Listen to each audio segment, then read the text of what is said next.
It is a gorgeous day in the Sax-Zim bog. It's March 23rd, so technically it is spring, but today it was about 9 degrees this morning Fahrenheit, and tomorrow through Tuesday, Sunday, Monday, Tuesday, we're supposed to get hit with a big storm, big snowstorm, at least 10 inches, maybe up to 20. And I think I'm going to come back up after the storm too and see how the wildlife's doing. You know, the migrants aren't here yet, and most of the winter birds have moved on, although I heard the hawk owl by the greenhouse was seen yesterday. So there's still a lot of redpolls around. As long as there's thistle feeders, there'll be redpolls, but we've taken all ours down. Mary Lou still has hers up. They'll probably linger at her place even into April. But many of the other birds have already headed north, but the southern birds haven't gotten here yet. I think there's been some harriers. And there's the start of the storm system. Those cirrus, what do they call those mane horsetails, horse mane clouds? Moving quickly. Get ready. Well, that just happened. A spring plumaged snowshoe hare just came bounding right down the boardwalk, right towards me. And I finally got my camera on. I didn't even have time to squat down and get more of an eye level shot, but didn't see me till the last second and really didn't care too much. Tried to follow her through the woods, but that wasn't too successful.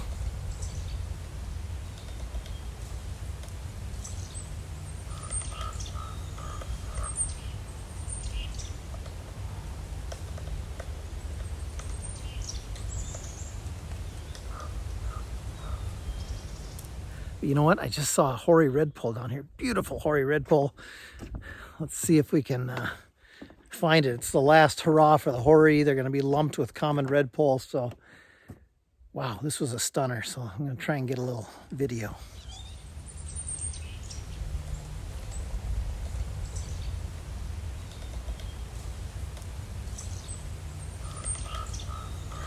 The Hoaries did come in, so 2 of them. And that was fun. But as you can see, the clouds are coming in, the wind's picking up, the storm is approaching. This will be kind of fun, actually.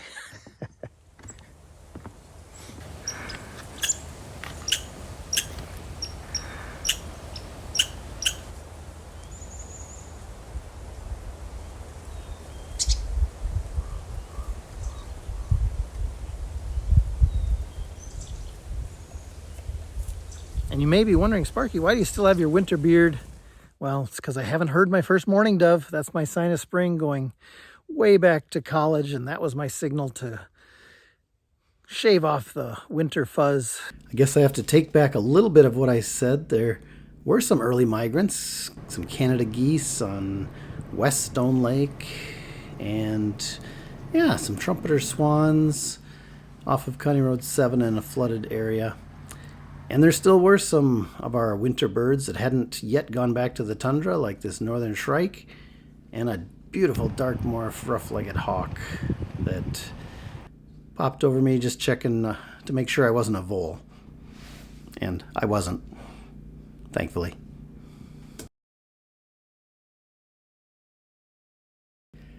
And as promised, the storm started up on the 24th and ran through the 26th, even the 27th up in the bog, as we'll see.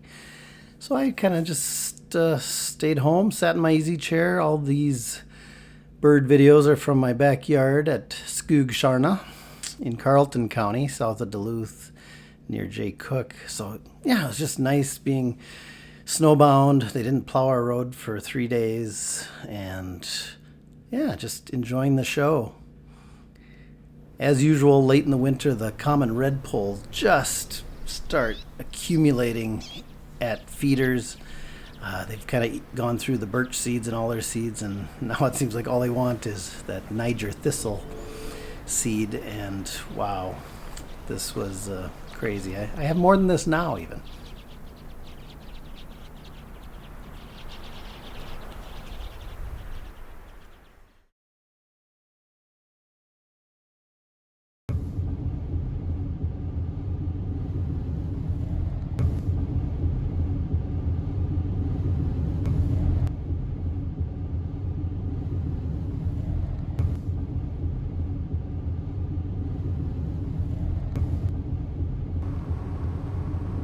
Before I brave the snow, I'm gonna get a burger at the Wilbert.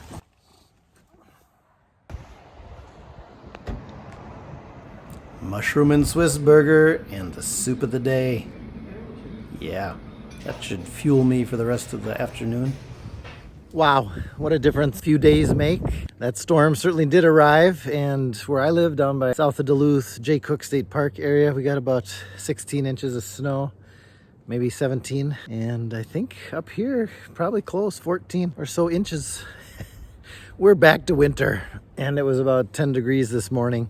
It's about 19 now. Just gonna run around the bog. Of course, we closed a few weeks ago for the season. I want to see what we can find without feeders. I also have maybe a little surprise. You know what this is? Flagging, marking tape for a new boardwalk extension. Yeah, and yeah, I'm not gonna tell you right now. It's gonna have to be a secret, but got to be ordering tamarack and supplies right now in order to get it done this summer.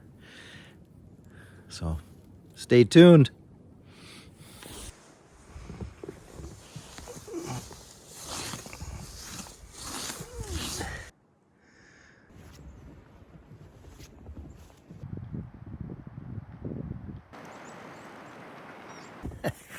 That was funny. All winter we had white snowshoe hares in a brown landscape, and now here the last few days of March we have brown snowshoe hares in a white landscape, and that guy just took off from underneath the boardwalk. And that's one of the unintended consequences of building these boardwalks, is we've created snowshoe hare havens. They love to hang out underneath these boardwalks. I suppose very safe, yet they can kind of look around, but it's, you know, hard for predators to access them. I did another loop but couldn't find that snowshoe hare again. But yeah, mixed flock of chickadees, downy woodpecker, red-breasted nuthatch, and that's common in winter. It's kind of a safety thing, safety in numbers, right? If a predator, hawk, sharp-shinned hawk, overwintering sharp-shinned hawk comes in, it's got a lot more to choose from, and each individual is probably safer in a big flock like that. Oh, some redpolls.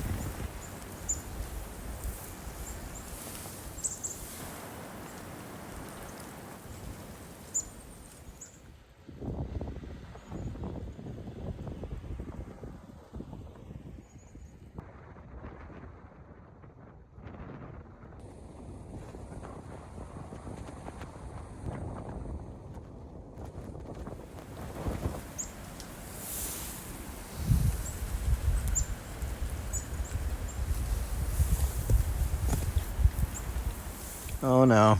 You know, I knew I had a slow leak in this tire, but didn't check it. And now I'm about 15 miles from the nearest air. It's gonna cut my day short. Look at this. I got a portable air compressor. Didn't even know it.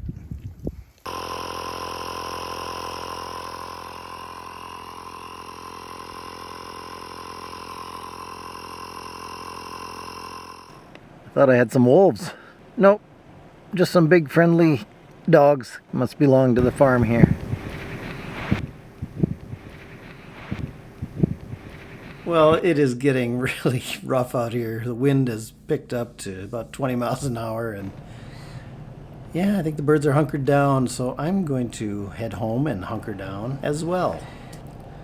Now let's pop back in time about a month and go on a little Crossbill expedition with Matt Young.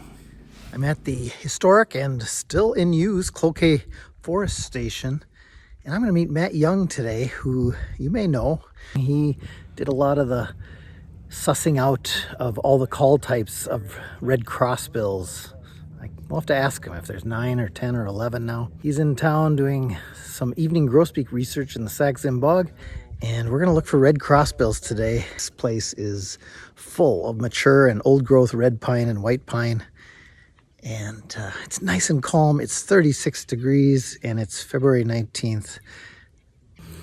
And this forest has a lot of red crossbills. I had 60 some here on the Christmas bird count in December, and I was just here scouting yesterday and had several flocks. So it's nice and calm. Should be a lot of fun.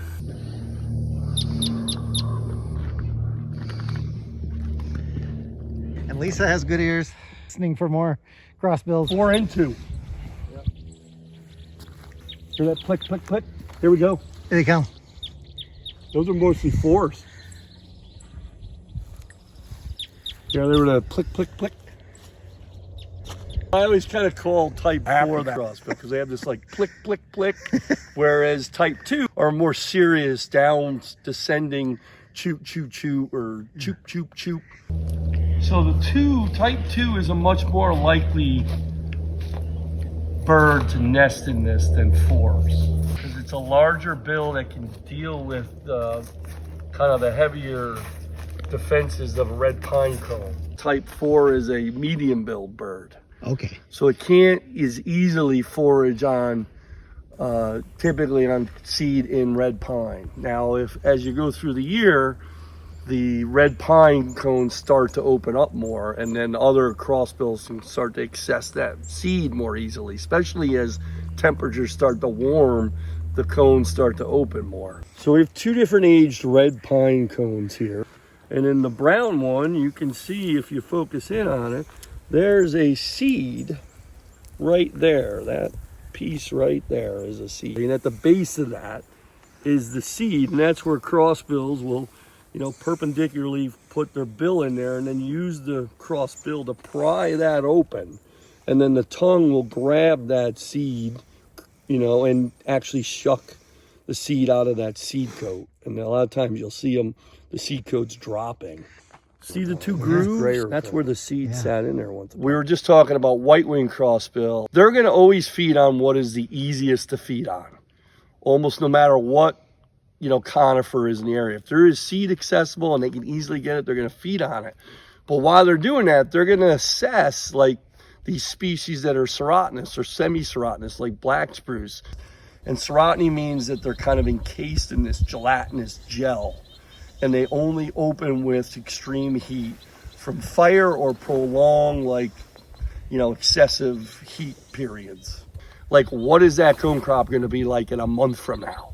Can I stay here and hedge my bets feeding on this other stuff? But like in a month, the seed in the black spruce for a white-winged crossbill are going to be more accessible in another month from now. Nice forest there. The red-breasted nuthatch there. You hear in the books that red crossbills, white-winged crossbills have been recorded nesting in every month of the year. What's the scoop? Worldwide, there are records of them breeding in any month of the year. But here in North America, and again, it has to do with cone ripening phenologies of conifer cones and the timing of that. So they mainly nest in North America in 2 periods. Okay. One in July into September for red crossbill, and July into October for white-winged crossbill. And that first nesting cycle has to do with newly developing cone crops on soft cone conifers like spruces. They also then nest in a second cycle, January, so they go into a molt in the fall, so they'll stop nesting, and then they'll pick up nesting again in January. And they'll utilize the last remaining great cone crops on those soft cone conifers. But they typically can't get all the way through that period with enough food, so then they'll switch over to the hard cone conifers. And they'll nest between January and April in that second window. They feed their young, if they're nesting in the winter in March in the North Woods here, they feed them seeds. Yeah, they feed them a regurgitated pulp. But there's no protein in that. How do they survive?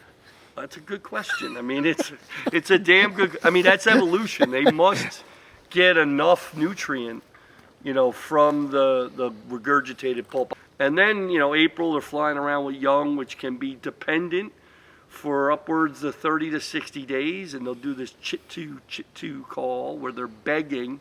When they get into May, June again, they're waiting to go, all right, when's the next cone crop going to form again? So to a crossbill, The cone cycle year starts approximately July 1 and goes to June 30th, and that's all based on those newly developing cone crops on soft cone conifers in the summertime that become ripened and the food is immediately available. And then they actually later will switch to the hard cone conifers like red pine, jack pine, lodgepole pine out west. They will utilize insects in the springtime too. A lot of people don't realize that. They eat a lot more tree buds and insects. And of course, these spruces and pines don't produce bumper crops every year. And that's why these birds have to wander across North America looking for ripe cones. If you want to learn more about the natural history of these birds, well, Matt founded a group called the Finch Research Network. Check out their website. Lots of great resources there. Matt's got a book coming out here shortly. We will definitely carry it in the Welcome Center. That's called The Stokes Guide to Finches. And I also have my book, Winter Finches and Friends of North America, also available online, Amazon, Welcome Center.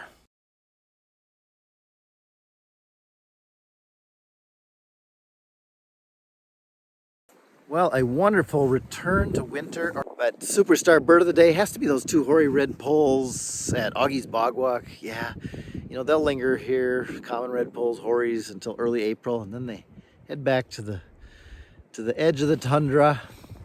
And superstar mammal for sure, those two Snowshoe Hares.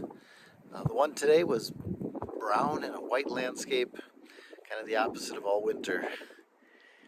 And yeah, until then, you know, maybe put those snowshoes on, one last snowshoe.